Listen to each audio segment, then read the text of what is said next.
Philosophy of Hinduism by Baba Sahib Ambedkar. Question 1, Part 17. Which of these conditions does Hinduism satisfy? How Hinduism is a denial of equality has already been made clear. It upholds privilege and inequality.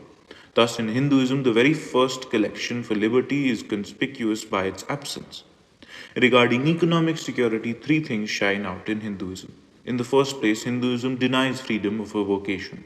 In the scheme of Manu, each man has his vocation preordained for him before he is even born. Hinduism allows no choice. The occupation being preordained, it has no relation to capacity nor to inclination. In the second place, Hinduism compels people to serve ends chosen by others. Manu tells the Shudra that he is born to serve the higher classes. He exhorts him to make that his ideal. Observe the following rules laid down by Manu. 10.121. If a Shudra, unable to subsist by serving Brahmins, seeks a livelihood, he may serve Kshatriyas, or he may also seek to maintain himself by attending on a wealthy Vaishya. 10.122. But let the Shudra serve Brahmins. Manu does not leave the matter of acting up to the ideal to the Shudra. He goes a step further and provides that the Shudra does not escape or avoid his destined task. For one of the duties adjoined by Manu upon the king is to see that all castes, including the Shudra, discharge their appointed tasks. 8.410.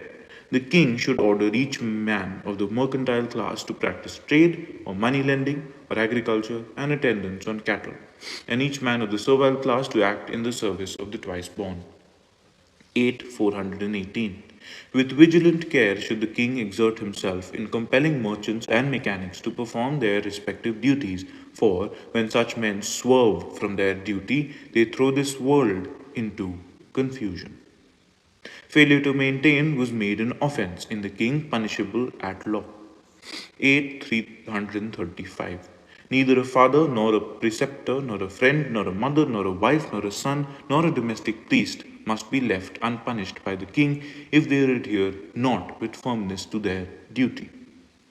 8.336. Where another man of lower birth would be fined 1 pana, the king shall be fined 1,000, and he shall give the fine to the priests or cast it into the river. This is a sacred rule. These rules have a twofold significance, spiritual as well as economic. In the spiritual sense, they constitute the gospel of slavery. This may not be quite apparent to those who know slavery only by its legal outward form and not by reference to its inner meaning. With reference to its inner meaning, a slave, as defined by Plato, means a person who accepts from another the purposes which control his conduct. In this sense, a slave is not an end in him, he is only a means for fulfilling the ends desired by others. Thus, understood, the Shudra is a slave. In their economic significance, the rules put an interdict on their economic independence of the Shudra. A Shudra, says Manu, must serve. There must and may not be much in that to complain of. The wrong, however, consists in that the rules require him to serve others. He is not to serve himself, which means that he must not strive after economic independence. He must forever remain economically dependent on others. For, as Manu says, 191, one occupation only the Lord prescribed to the Shudra, to serve meekly even these other three castes. In the third place, Hinduism leaves no scope for the Shudra to accumulate wealth.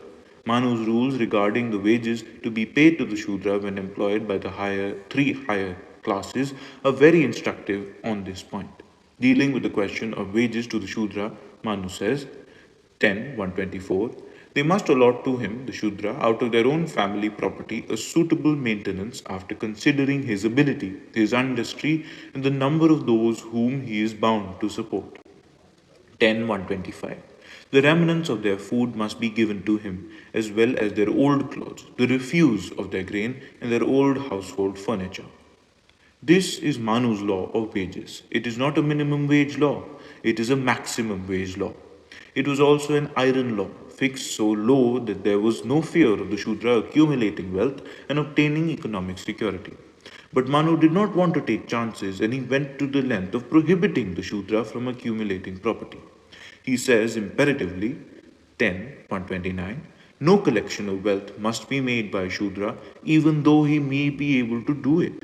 For a Shudra who has acquired wealth gives pain to the Brahmins.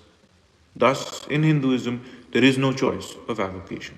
There is no economic independence and there is no economic security. Economically speaking, of a Shudra is a precarious thing. The end.